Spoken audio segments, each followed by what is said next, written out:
out of all the things that Kemi Badenoch has said throughout the Conservative conference, nothing is as politically toxic as what she says in this clip right here. Let's have a listen. Things like maternity pay. I mean, we have one of the lowest rates in the OECD of maternity pay in this country. Changing that would probably help people make better decisions around family. Do you think we've got the right level of maternity pay at the moment? So maternity pay varies depending on who you work for, but it is a function, where it's statutory maternity pay, it is a function of tax. Tax comes from people who are working. We're taking from one group of people and giving to another. This, in my view, is excessive.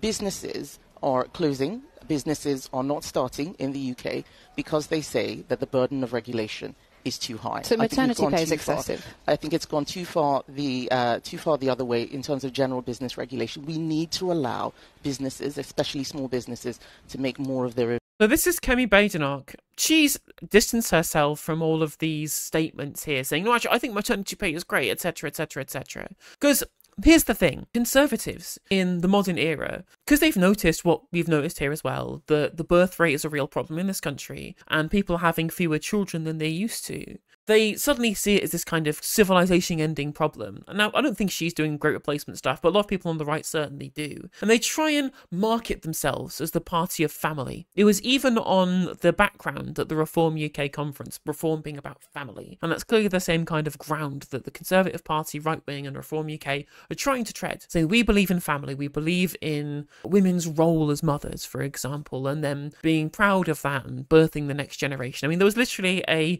anti-immigration fringe event at the Conservative conference talking about women breeding for Britain, which definitely isn't creepy. But either way, they notice we have a low birth rate. They want to incentivize people to become mothers. The big problem, of course, is that this comes into conflict with one of their biggest beliefs. One of their way bigger beliefs is in the fact that they believe in the supremacy of business. They are the party of capital. They believe in the interests of capital to be able to make as much money as possible. The supremacy of capital, that is their role in the political landscape. And so this comes into conflict when you have a very large sector of the workforce who are women, and lots of women in the workforce do want to actually have children. Now, of course, they find it very difficult to have children. One of the biggest problems with being a parent in the modern world is that it's very expensive to have children, and we're in a cost of living crisis. So, of course, the real solution to this problem is to fix the material condition that leads us to the point at which people can't have kids. Like, they keep saying, well, don't have kids if you can't afford them,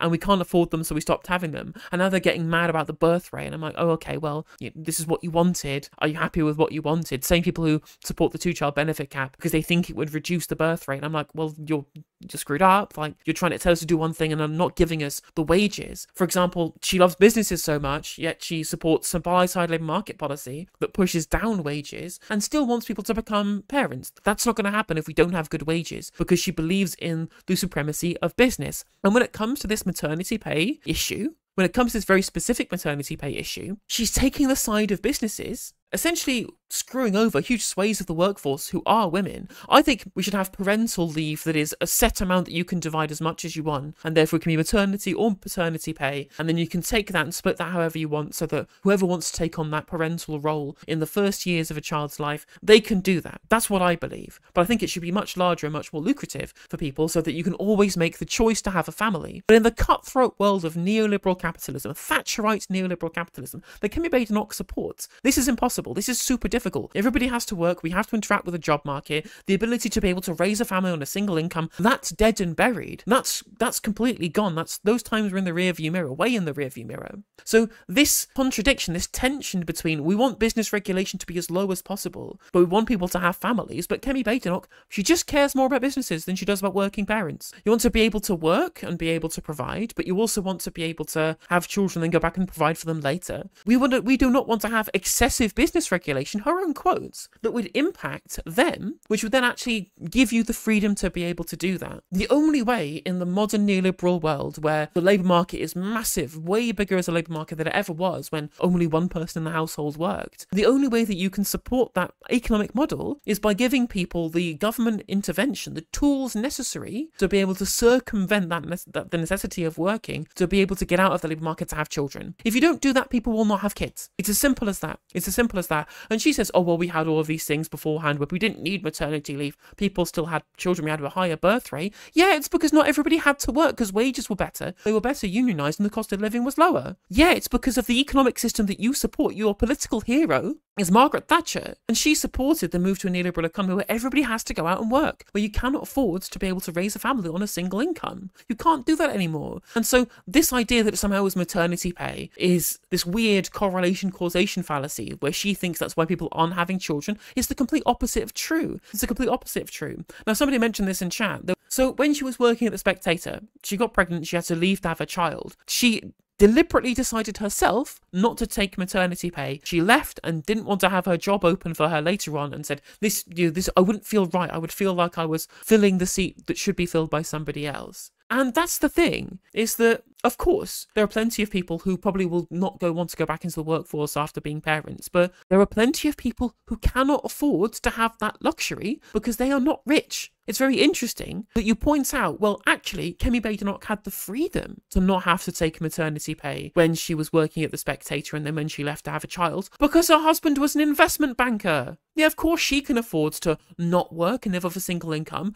because his husband's a fucking wanker banker. Yeah, unfortunately, Kemi, the rest of us who live in the real world, unlike working class Kemi Badenoch, spent 5 minutes working in McDonald's, but then had a rich investment banker husband to be able to pay her through maternity. Like, she doesn't need maternity pay. The rest of us do. The rest of us do need that shit. The rest of us do need to be able to ensure that we can afford to go and have children. Because if you can't intervene from the state and do that, the birth rate will get even worse. You cannot, in any circumstances, claim to be the party of family and put the interests of wealthy business owners, of CEOs and shareholders over working mothers. She 100% prioritises her rich mates over working mothers. It's as simple as that. The Conservative Party claim to have cultural conservative values. They came to believe in all of these really important things that culturally bind a society together that she talks about non-stop. She bangs on about the culture war over and over and over and over again. But if that culture war, if anything, any of her cultural beliefs ever got in the way of a rich person making money, they would turn on a dime. They would dump it immediately. They would immediately dump any policy that would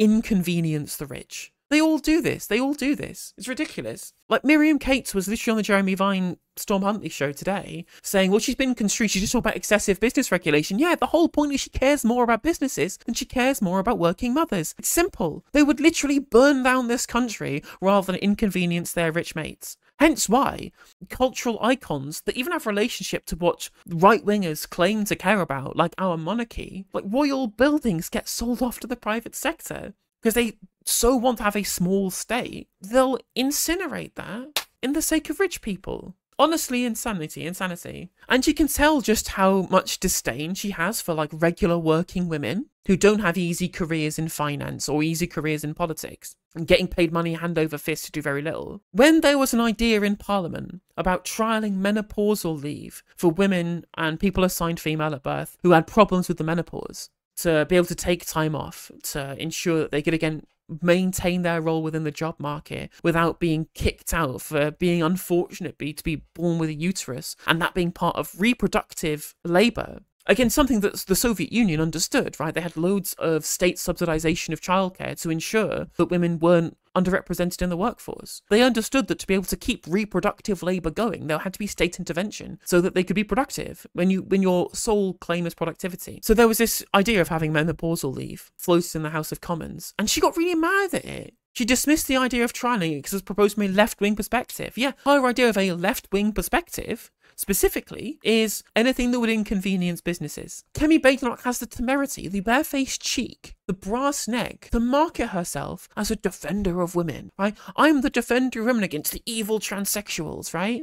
That's her whole shtick as Women and Equalities Minister, was the real threat to women in this country are the scary transsexuals. And I'm like, no, it's you. It's you. It's the people like you who make women's jobs in this country 1,000 times harder because they have to do all the work, they have to, of the reproductive labour, and they still have to go and get a job in the workforce. Who's not culturally tried to get ourselves past this idea that a women's role is in the household. When women really want to have the time out from their lives within the neoliberal workplace, to take that time out to be able to actually do the reproductive labour that people claim to want them to do full time, you refuse to give them better maternity pay and say it's too excessive because it might inconvenience a business owner. You're not a defender of women. I think she has a woman problem. She has a problem with women. And she was the Women and Equalities Minister. Rich people aren't okay. But I think what I get out of this is just telling you that rich people are not okay. They don't understand what it's like to be somebody else. Like, it's simple as that.